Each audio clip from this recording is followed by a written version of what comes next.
Hello everyone, welcome back to this channel. तो हमारा macro economics का 5 नंबर लेसन चल रहा है और लेसन का नाम है सरकारी बजट एवं अर्थव्यवस्था।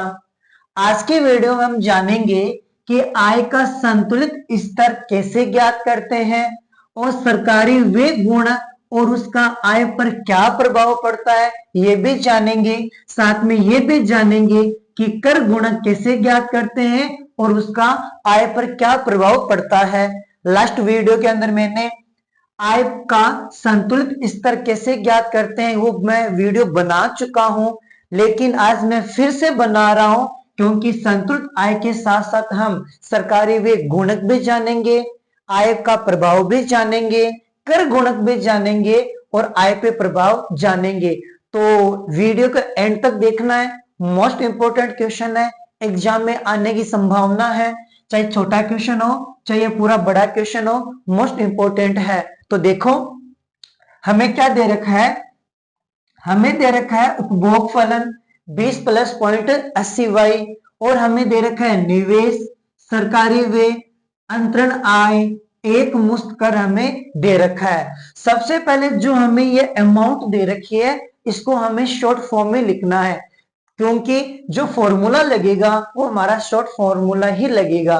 तो देखो हमें उपभोग फलन की समीकरण दे रखी है, तो उपभोग फलन की समीकरण को इंग्लिश में कैसे लिखते हैं, सी कैपिटल बराबर सी कैपिटल बार प्लस स्मॉल सी वाई के रूप में लिखते हैं। तो सी का मतलब उपभोग हो जाता है, तो यहाँ पे सी कैपिटल बार दे रखा है, तो यहाँ पे कितना दे रखा है 20, यानी हमारे पास सी कैपिटल बार की वैल्यू कितनी आ जाएगी 20 आ जाएगी। यहाँ पे वाई है, यहाँ पर भी वाई है, यहाँ स्मॉल सी है, यहाँ 0.8 है। स्मॉल सी का मतलब होता है उपभोग की सीमांत प्रवृत्ति, कितनी दे रखी है 0.80, तो सी तो स्मॉल सी बराबर कितना आ जाएगा 0.80 हो जाएगा।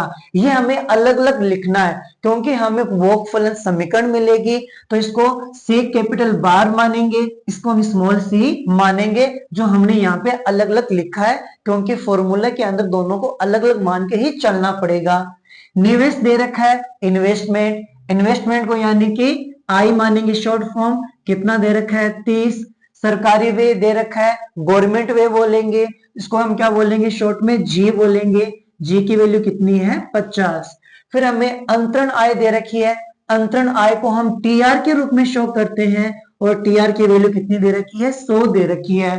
फिर हमें एक मुश्त कर दे रखा है, कर यानी टैक्स, और टैक्स को हम शॉर्ट में बोलेंगे टी, और टी की वैल्यू दे रखी है 50।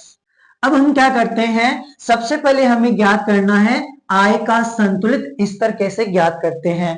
तो देखो आय का संतुलित स्तर को हम y के रूप में शो करेंगे और इसका फॉर्मूला लगता है 1/1 माइनस स्मॉल सी कोष्टक सी कैपिटल बार माइनस करना है, स्मॉल सी को टी से गुणा करना है, प्लस स्मॉल सी को टी आर से भी गुणा करना है, प्लस जी प्लस आई।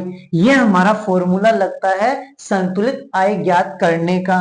अब देखो 1/1 माइनस स्मॉल सी, और स्मॉल सी की वैल्यू दे रखी है 0.80, तो यहाँ पे कितना आ जाएगा 0.80 आ जाएगा। कोष्टक सी कैपिटल बार की वैल्यू कितनी दे रखी है 20 माइनस स्मॉल सी की वैल्यू दे रखी है 0.80, गुणा करना है टी से और टी की वैल्यू दे रखी है 50, प्लस स्मॉल सी की वैल्यू दे रखी है 80, टी आर से गुणा करना है, वैल्यू कितनी दे रखी है 100, प्लस जी की वैल्यू कितनी दे रखी है हमारे पास दे रखी है 50 और आई की वैल्यू कितनी दे रखी है 23। अब देखो 1/1 में से 0.80 जाएंगे, तो 1 में से 0.80 जाएंगे तो हमारे पास कितना बचेगा 0.20 बचेगा, 20 का 20 आ जाएगा यहाँ पर माइनस। अब देखो 0.80 को 50 से गुणा करना है तो हमारे पास कितना आ जाएगा 40 आएगा। फिर हमें 0.80 को 100 से गुणा करना है तो हमारे पास कितना आएगा 80 आएगा। फिर 50 और 30 कितना हो जाता है 80 हो जाता है। आगे देखो अब यहाँ पे बट्टे में संख्या दे रखी है पॉइंट वाली, दो संख्या बाद पॉइंट है, तो पॉइंट हटा देंगे, ऊपर कितने लग जाएंगे 2 जीरो, क्योंकि दो संख्या बाद पॉइंट दे रखी है। तो हमारे पास कितना आ जाएगा 100/20। ये संख्या प्लस में और ये संख्या प्लस में और ये वाली संख्या भी प्लस में, तीनों को जोड़ देंगे 80 हो जाएंगे 160 और 20 हो जाएंगे 180, माइनस कितने आ जाएंगे 40। 20 का भाग 100 में कितनी बार जाएगा 5 बार, गुणा 180 में से 40 जाएंगे, हमारे पास बचेंगे 140। 140 को 5 से गुणा कर देंगे, हमारे पास कितना आ जाएगा 700, यानी हमारे पास संतुलित आय कितनी आ जाएगी 700 आ जाएगी। तो संतुलित आय हमारे पास कितनी आ गई है 700। अब हमें अगला पॉइंट ज्ञात करना है, सरकारी व्यय गुणक ज्ञात करना है और उसका हम देखेंगे आय पर क्या प्रभाव पड़ता है। तो देखो सरकारी व्यय गुणक मैं यहां पर ज्ञात कर देता हूं, थोड़ी जगह है यहां पर। तो देखो सरकारी व्यय गुणक, सरकारी व्यय गुणक, गुणक को हम किसमें शो करते हैं के के रूप में शो करते हैं। तो सरकारी व्यय गुणक का फॉर्मूला लगता है 1/1 माइनस स्मॉल सी। तो हमारे पास स्मॉल सी की वैल्यू दे रखी है, 1/1 माइनस स्मॉल सी की वैल्यू कितनी दे रखी है 0.80। तो 1/1 में से 0.80 जाएंगे तो हमारे पास कितनी आएंगे 0.20 आएंगे। अब देखो बट्टे में संख्या है, पॉइंट दे रखा है, दो संख्या बाद पॉइंट है, पॉइंट हटा देंगे, ऊपर क्या लग जाएंगे 2 जीरो लग जाएंगी, तो हमारे पास कितना आ जाएगा 100/20 और 20 का भाग 100 में कितनी बार जाता है 5 बार, यानी सरकारी व्यय गुणक कितना आएगा हमारे पास से 5 आएगा। तो सरकारी गुणक ये बताता है कि जितना ये हमारे पास गुणक आता है, जो सरकारी व्यय दे रखा है उससे गुणा कर लो, उतनी ही हमारी जो संतुलित आय में परिवर्तन आएगा। सरकारी व्यय गुणक ये बताता है कि जो सरकारी व्यय आया है उसे उस गुणक से गुणा कर लो, जितनी भी अमाउंट आती है वो हमारी संतुलित आय की वजह से आया है, वो हमारी संतुलित आय में उतनी अमाउंट इसकी वजह से आई है। तो हमारे पास सरकारी व्यय गुणक कितने आ गया 5 आ गया है। अब हमें आय पे प्रभाव देखना है, तो देखो आय पर प्रभाव को देखना है, तो इसका फॉर्मूला लगेगा डेल्टा वाई बराबर, क्योंकि इसकी वजह से हमारी संतुलित आय में कितनी वृद्धि हुई है वो हम सरकारी व्यय गुणक के माध्यम से ज्ञात कर सकते हैं। तो आय पे प्रभाव का फॉर्मूला लगेगा सेम टू सेम है 1/1 माइनस सी, गुणम लिख देंगे डेल्टा जी लिख देंगे। जब तक हमें अलग से सरकारी व्यय नहीं दे रखा है, जो क्वेश्चन में जो सरकारी व्यय दे रखा है उसको हम क्या मानेंगे डेल्टा जी मानेंगे।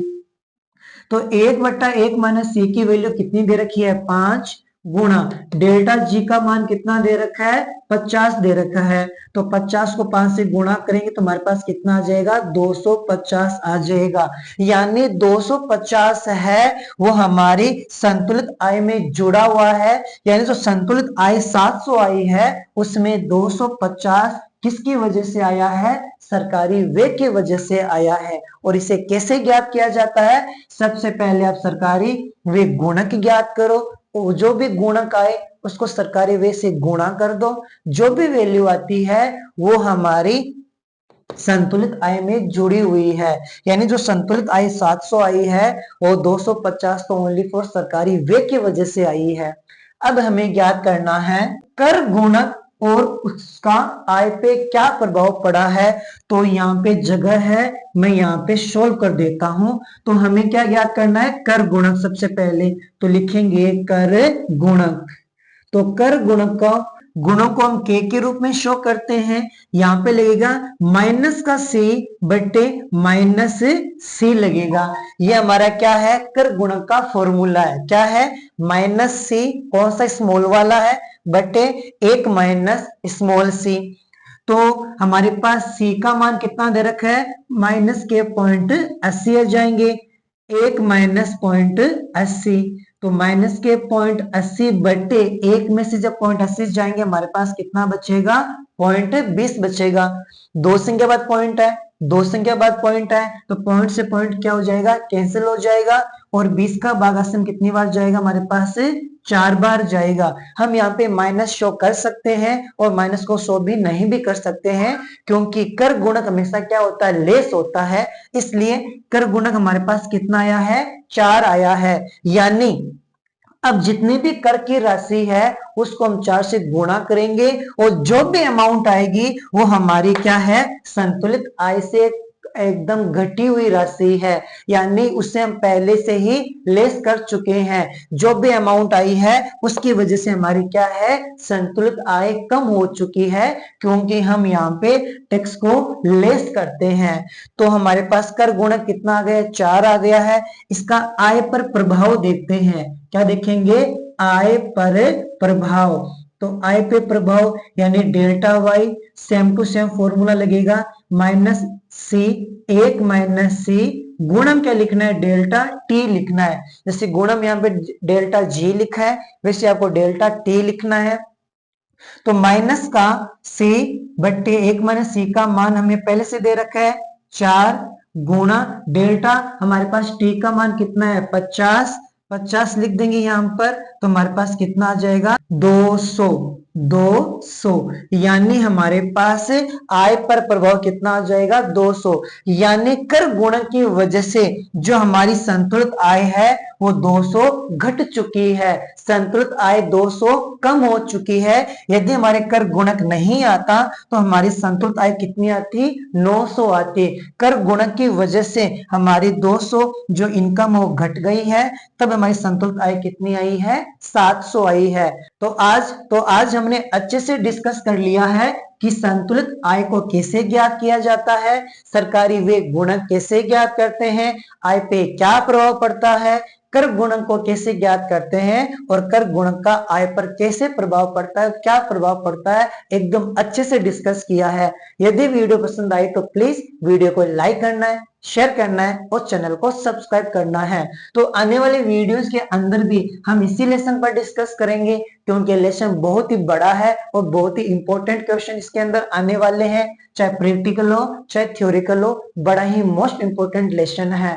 तो मिलते अगली वीडियो के अंदर। Thank you so much.